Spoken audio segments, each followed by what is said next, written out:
नमस्कार। चलिए आज 7वीं कक्षा के भूगोल के एक बहुत ही मजेदार चैप्टर को समझते हैं, पर्यावरण। ये एक ऐसा टॉपिक है जो हमारे चारों ओर हर एक चीज से जुड़ा हुआ है। तो इस दिलचस्प सफर के लिए तैयार हो जाइए। आज हम इन 5 खास बातों पर गौर करेंगे। हम पता लगाएंगे कि आखिर ये पर्यावरण है क्या, इसके कौन कौन से हिस्से होते हैं, प्रकृति के वो 4 मंडल कौन से हैं, पारितंत्र क्या होता है और कैसे काम करता है, और सबसे आखिर में इंसान और पर्यावरण का क्या कनेक्शन है। तो चलिए सबसे पहले और सबसे जरूरी सवाल से ही शुरू करते हैं। आखिर ये पर्यावरण, ये एनवायरनमेंट होता क्या है?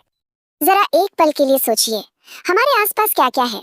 हमारा स्कूल, घर, हमारे दोस्त, पेड़ पौधे, सड़कें, हवा, पानी, है ना? ये सब कुछ मिलकर ही तो हमारी दुनिया बनती है। तो इसकी परिभाषा भी बहुत सिंपल है। किसी भी जीव के चारों ओर जो कुछ भी है, लोग, जगहें, चीजें और कुदरत, वही उसका पर्यावरण है। और हाँ, इसमें कुदरत की बनाई चीजें और इंसानों की बनाई चीजें दोनों ही शामिल हैं।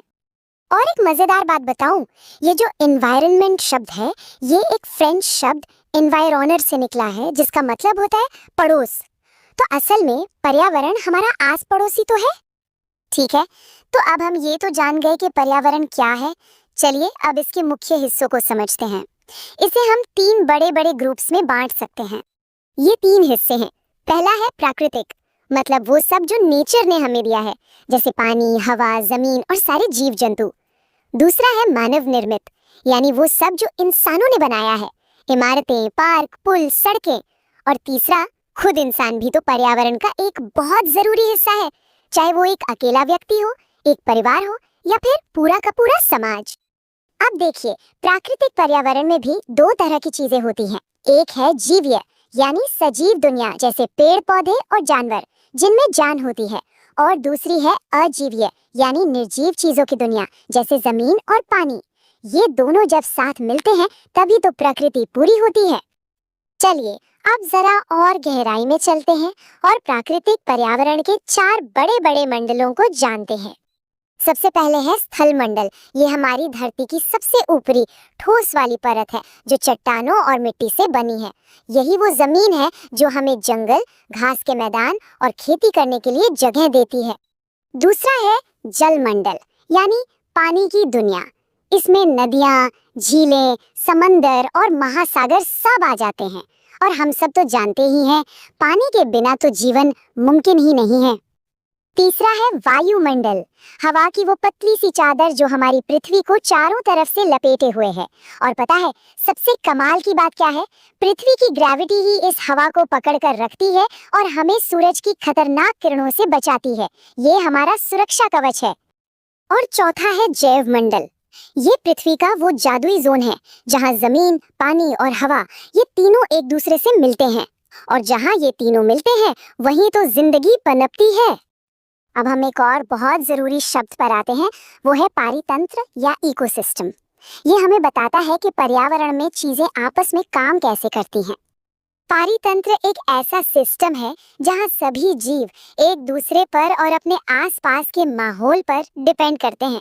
मतलब सब एक दूसरे से जुड़े हुए हैं, एक टीम की तरह काम कर रहे हैं।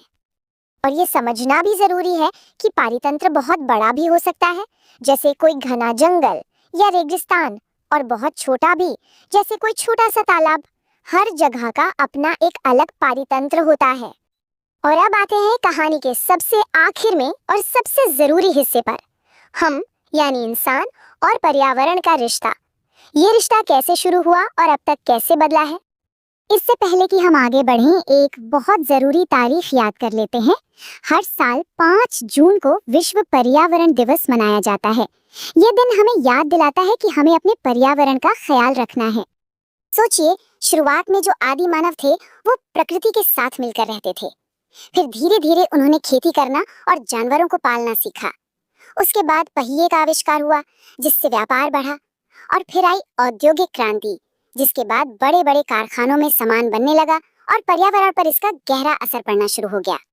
उस जमाने में जब पैसा नहीं था तो लोग एक सामान के बदले दूसरा सामान लेते थे। इस सिस्टम को वस्तु विनिमय पद्धति कहते थे। ये इंसानी लेन देन का एक बहुत पुराना तरीका था। तो आज हमने पर्यावरण की अलग अलग परतों को समझा, लेकिन ये सारी जानकारी हमें एक बहुत बड़े सवाल पर लाके छोड़ देती है। हम इंसान अपनी जरूरतों और प्रकृति के बीच एक सही बैलेंस कैसे बना सकते हैं? ये एक ऐसा सवाल है जिसके बारे में हम सबको मिलकर सोचना होगा।